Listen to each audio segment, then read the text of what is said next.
Oh. No, you're good. Fourth row. Thank you. Go ahead. Jay, being such a young team, there were some questions about how inexperience might play against you. How you guys handled that, and how was Mark's role? How Mark play against those concerns? Um, we try not to feed too much into what the media has to say in regards to inexperience, and I guess the thing early in the year was like being too young. When you're young, I feel like we just kind of use it to our advantage. Like we try not to look at what we can't do and just focus on what we can do and be really good at that. And I think Mark has done a really good job of instilling that in us since I've been here for the past 3 years. And it's just something that we get harped on a lot in the thing. And as we grow through these experiences, young or not, when you can learn from whatever situation you're thrown in, it makes you better. And I think that's why we're here right now in this moment. Again, same row in the center. Hey, Jalen, drafteados from Spain. I was going to ask you about that too because we talk a lot with an Spanish ex-NBA player, and he always says that character means more than experience in the playoffs. And I think you guys, being such a young group, really embody that. So how do you feel about that statement? No, I think it's true. I think, honestly, if you look at both teams, you look at Indiana and you do a closer look on them, they're like us. Like, you can see the team chemistry they have. You can see that they love playing with each other and they enjoy being in these moments together. And I think that's starting to look like what the blueprint of the NBA is. When you get a group of guys that like playing with each other and like doing stuff for each other and just are constantly willing to make the extra sacrifices, extra plays for each other while we go through these ups and downs of the season, I think that's what makes you a good team. Steve, on your right. Hi, Steve Ashburner, NBA.com. You draw duty defensively where you're asked to guard smaller, guard bigger. I'm just wondering, what prepared you to be able to handle those type of demands, and any key ingredients to actually being successful at that? God had me grow at the right time in college. So I was short for a long time, so I was guarding little guards, and then obviously I grew. And I think that kind of helped. Obviously, the taller you are, you can guard more positions. The Thunder did a really good job, I think, grooming me into that. Just throughout my first year, they just put me in so many different situations, and I was able to learn from them and get better through the situations. And I think I was in a really good position where, as a rookie, I was able to do trial and error and do a bunch of stuff like that. So when I get to these moments now, I've had more years under my belt to learn how to guard bigger guys, learn how to guard smaller guards. So I've been able to grow through the process of doing that. And then defense is a mentality too. Regardless of who you're guarding, if you go out there and compete, you can be pretty good defensively. Over here on the left, Joel.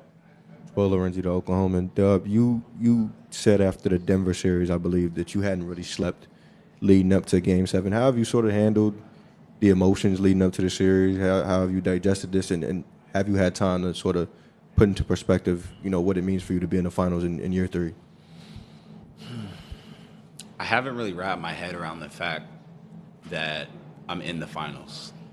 I did the correspondence thing 2 years ago, or I guess a year ago. No, 2 years ago, right? Yeah, 2 years ago. And it feels like life has been such a blur since that. I'm still trying to get over the fact that my brother's in the NBA. There's so many things that have happened since then that I'm still trying to take in. So it's definitely a blessing that we're here. And I try not to get too caught up in it because we still have a job to do, and I'm trying to really focus on that. But it is, whenever I can get a couple days off to really look at it. And this past week, I've been able to really just be able to take a step back and just look at how far I came. Standing on the right, Dan. Jalen, Dan Devine, Yahoo Sports. As you've had this sort of longer layoff and opportunity to get a closer look at Indiana, look at them, what sort of leapt off the screen about the way they operate offensively? What makes them maybe a different challenge than some of the other offenses that you've dealt with so far? I think everybody's seen it. I don't want to give too much away, but they obviously play fast. that's their thing, and so you kind of got to tip your hat to them. The playoffs is just historically something that really slows down pace. So for them to be able to impose their will on that, and obviously win the last 3 series they played, doing how they want to do it, I think is really impressive. So that's what we've kind of like seen, and I don't think that's really like a big secret, but that's where they're unique. Fourth row, Vince. Jalen, Vince Goodwill, Yahoo Sports. It wasn't like you guys are just sort of coming out of nowhere. You were a pretty good team last year, but you're so much more dominant this year with the net rating, the point differential, and everything else. Was there a moment, or have you taken a moment to appreciate how dominant you guys have been? You've had a lot of blowouts. There's been a lot of instances where you've sat the fourth quarter. Has there been a moment of even reflection through this in the locker room saying, guys, this is different than last year? I think maybe like middle of the year.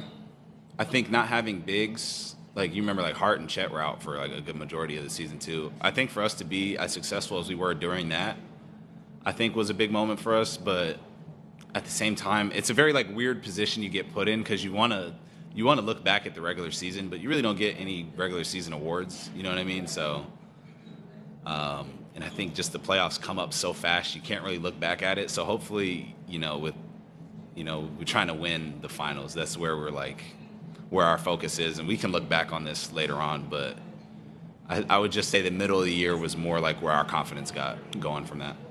Third row on your right.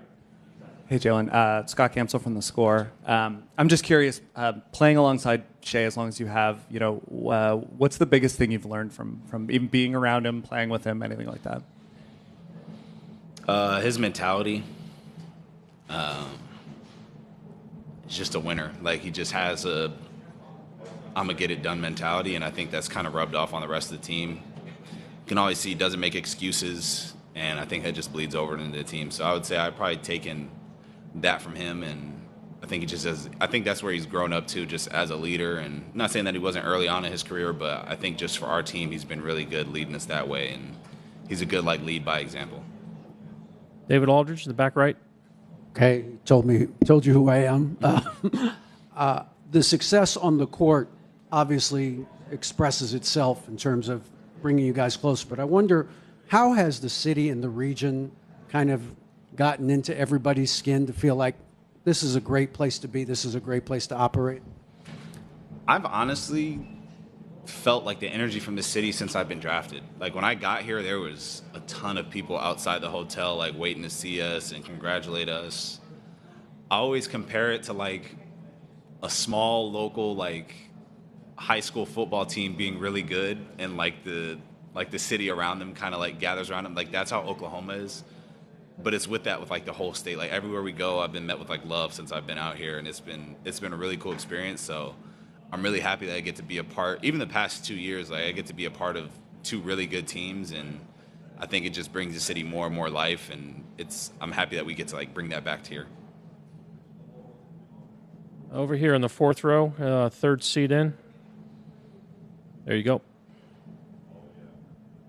Hey, Jalen. Esper Heaney from NBA Daily. Wanted to ask you, obviously the playoffs have their ebbs and flows, and that can be long in its own way. What have you learned about your game over the last couple of months?